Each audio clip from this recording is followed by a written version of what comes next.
Over Vector here, and today I'm going to discuss uh, cylinders and tubes because they're very close to being the same thing. So first off, with the cylinder, by the way, if you haven't seen my video on boxes and on spheres that might be helpful. Anyway, we have uh two options initially, edge and center. And this deals with at how the cone, sorry, how the cylinder will be made. It's at center right now. So if I click and drag out, it expands outwards from the place where I clicked. And if it were edge, it would go from one side outwards, and I'll show you that in a moment. But anyway, so you get the radius to where you want it, and then you let go of your mouse. You left click until you get where you want. Then you let go of the mouse button, and you drag up or down until you get the height where you want it, and you click again, and then you can move your mouse, and there you go. And again, from the edge, it is very similar.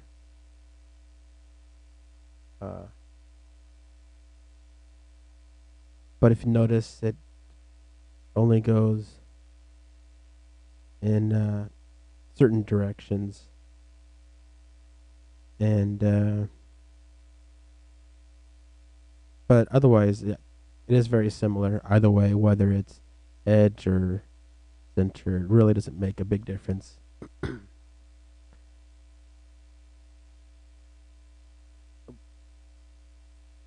Yeah. So when dealing with the cylinder, you have please don't crash on me. Okay, looks like my computer was the program almost crashed, but I don't know if you guys noticed that. But anyway, you have radius, and because with the cylinder, the top and the bottom are the same, you only have one radius, and of course you have height. And so I think that's pretty self-explanatory. Let me get rid of these two. Okay.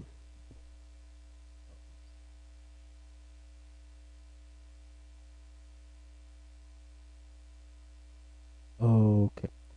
So we were to put 5 for the radius and 25 for the height.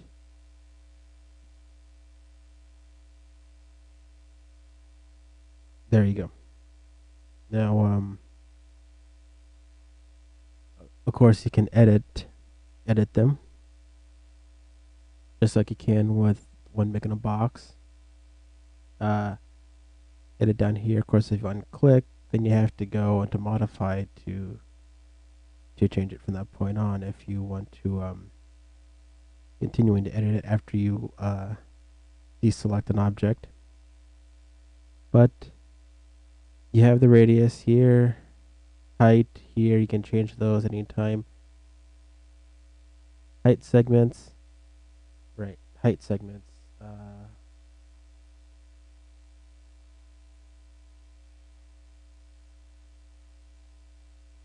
Yeah, so if you notice, there are 5 sections here. You can think of these like if this was a skyscraper.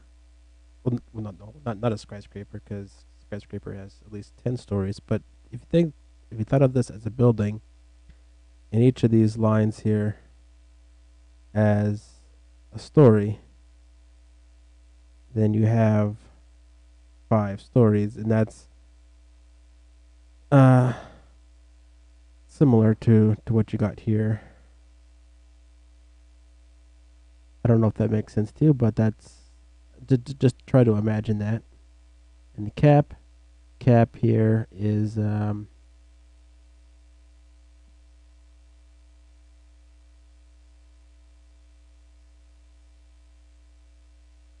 see what these views you can see all the way through. So you only see one. You don't see any sections here, but that's because only one cap.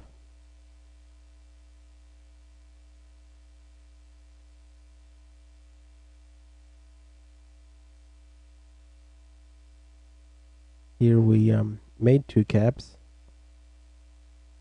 1 and 2, and if we were to go to perspective view and rotate it around, you would see that there's 2 caps on both sides. And one thing I don't think I uh, explained in other videos is yeah, you can see right through an object. So if you selected a few segments on one view, it will select those exact same segments on the other side of the object. You have to kind of be careful. But yeah, you can see them here in perspective. You can, and anyway, uh, yeah, I see. Even though the object is selected, you can't do it. And if I were to go back to cylinder, you couldn't edit it from there, but you can from here. Uh, let's just go back to one segment just because. Um, sides, 18 sides. Um, you can you could count them and it'd be 18. So let's make this easier. Let's do 5 sides. And if you see in the top-down view, you can actually see that it seriously affected the shape of the object because there's so few sides. You can actually count them, and that's even with smoothing on. Took smoothing off, it wouldn't even look like it had any curve to it at all. Uh, so yeah, and of course with slicing, uh, you basically, if you look through the top-down view, you can actually, viewer said you're gonna, if you knew the exact degrees you wanted cut out of it, you could just enter those in, and those that will be sliced out. So let's oh,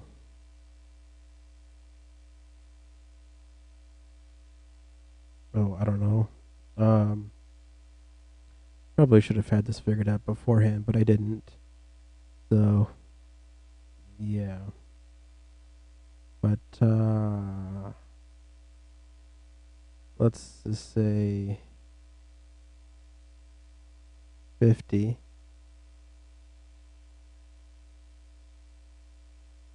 And yeah, if you see from 0 to 50 is still there, but everything else is cut out. And of course you can change this to I don't know, 75.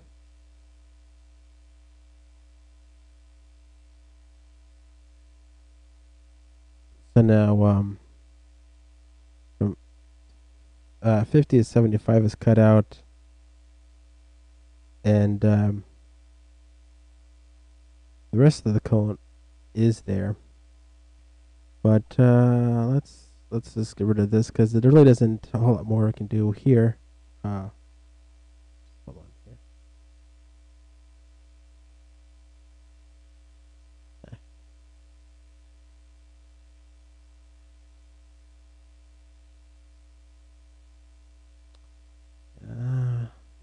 Please don't crash on me.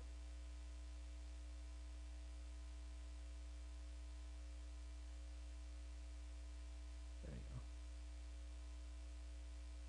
go. Okay. The tube is very similar. I'm only going to cover the differences, really. So you have an inner radius and an outer radius, and obviously the inner radius is the inside of the tube. The outer radius is the outside of the tube, and height.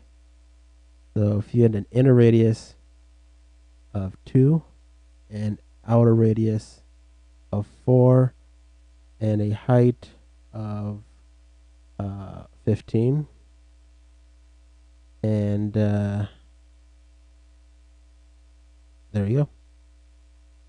And we can move that up. Oh, my mouse is acting up for some reason. I don't know why. Come on.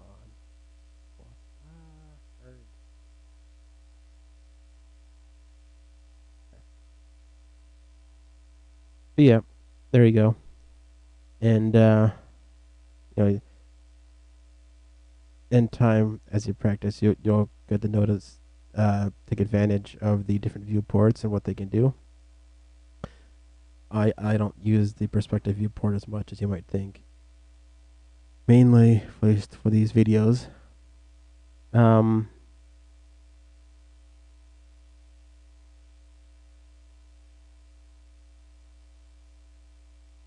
But yeah, I do believe that is the only real difference. Oh yeah, and of course, when using the mouse to make one, you uh, you click, drag out, and then you move your mouse, and then click again, lift up until you get what you want, and then you can click again, and then there you go. You have your tube, and that is both cylinders and tubes. So hope you learned a lot from that, and I hope you come back and watch some more videos next time. I I would appreciate helpful feedback as well. So until then, this is Revector, wishing you a good afternoon.